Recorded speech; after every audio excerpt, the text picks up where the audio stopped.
চলো বন্ধুরা, এই গরমে একটা রিফ্রেশমেন্ট টোনার আজকে তোমাদের সাথে শেয়ার করি, যেটা বানিয়ে নেওয়ার পর ফ্রিজে রেখে অ্যাপ্লাই করো আর রিফ্রেশ হয়ে যাও।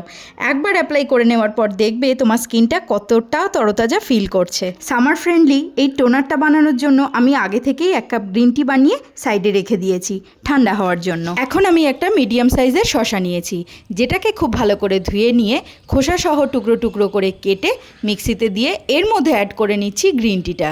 তারপর এর একটা থিক পেস্ট তৈরি করে ছাঁকনি দিয়ে ছেঁকে নিলেই তৈরি আমাদের স্কিনের জন্য রিফ্রেশিং একটা টোনার। এরপর এটাকে আমি একটা স্প্রে বোতলের মধ্যে ভরে ফ্রিজে স্টোর করে রেখে দেবো।